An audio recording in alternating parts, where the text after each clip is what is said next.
So you wake up face down in some grass, and honestly, your first thought isn't, where am I? It's, why is the sun a perfect square?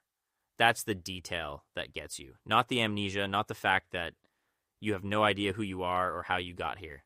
It's that the sun is a chunky little cube inching across the sky like it's on rails. You blink, still a square. Okay, you sit up.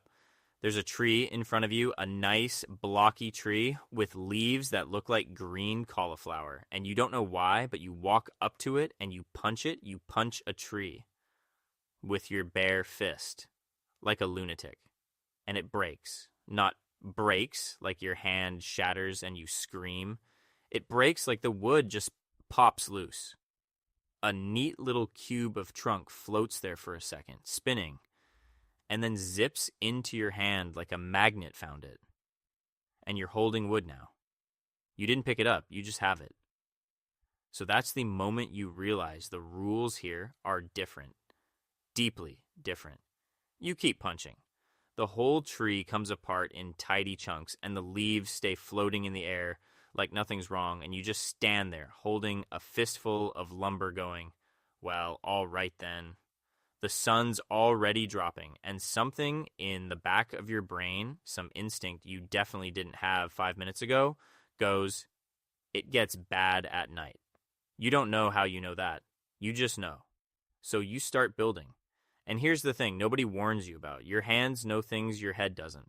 You take that wood and you sort of squish it in your palms, and it becomes planks. You arrange the planks in a little grid, and suddenly there's a workbench in front of you, like you've done this 1,000 times. Planks become sticks. Sticks and planks become a pickaxe, a wooden pickaxe, which is a ridiculous tool, but it's yours, and you made it out of a tree you assaulted. You dig into a hill just to hide, and you hit stone, and the stone breaks too, and behind it there's more stone, and behind that coal, little black speckled cubes. You mine them. And you feel weirdly proud, like you just discovered fire. Then it's dark, and you hear the moaning green guys, shambling green guys with their arms out, walking into the walls of your dirt hole, and skeletons that shoot arrows with terrifying accuracy for creatures made of loose bones. You seal yourself in. You sit in the dark with a torch you also somehow knew how to make, and you wait, and you listen to the world be hostile at you. That's night one. Congratulations, you survived. But the mornings are where it gets lonely, because you climb out of your hole, and the world is beautiful and enormous and completely empty. There's nobody. You walk for what feels like hours over hills and through forests and across rivers, and it just keeps going. It never runs out. Every direction is more world, more trees, more square sun. And it's stunning, genuinely, but there's this quiet feeling underneath it. Like you're the only person who's ever existed here. Like the whole place was built and then left running with just you inside it. Eventually you find a village, and your heart leaps, right? At people. But then you get closer, and the villagers are these long-nosed guys who go, at you, and shuffle around and won't have an actual conversation to save their lives. You wave, they stare, you say hello, they say, You trade them some wheat for an emerald, and they seem thrilled, but it's not company. Not really. They're like the idea of people. Furniture that walks. Still, it's the closest thing to friends you've got, so you take it. You get better at surviving. That's the part that sneaks up on you. You go from punching trees to swinging an iron sword.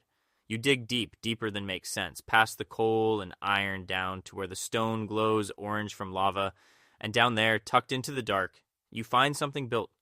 Actual walls, mossy brick corridors, and rooms with chests and cages full of monsters spinning around inside. A stronghold. And that's when it stops feeling random. Because somebody built this. Some hand laid these bricks. And it wasn't you, and it wasn't the guys. Something older was here. Something that plans. In the middle of the stronghold, there's a room with a frame. A stone frame around a pool of nothing and empty sockets waiting for something to be dropped in. And you don't know what goes there. Not yet. But you feel it in your teeth. This frame is a door, and the door goes somewhere you're not ready for. So first, you go somewhere worse. You build a rectangle out of obsidian. Black, glossy, heavy stone that took you forever to mine because it fights back.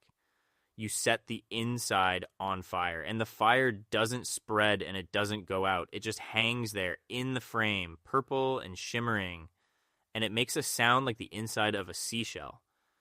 You know you're supposed to walk into it. Every fiber of your instinct says don't, so obviously you do, and the world turns inside out. You come out the other side coughing, and everything is red.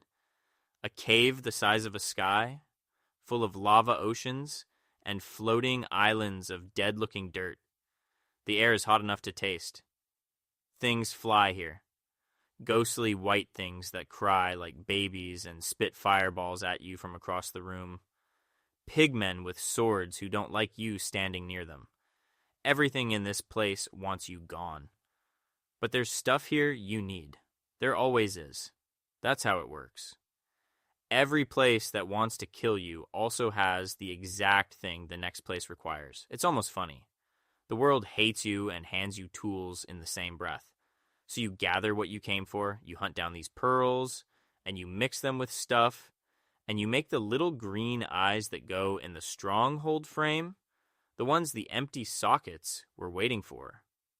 Oh, and the tall guys. I have to tell you about the tall guys. Endermen.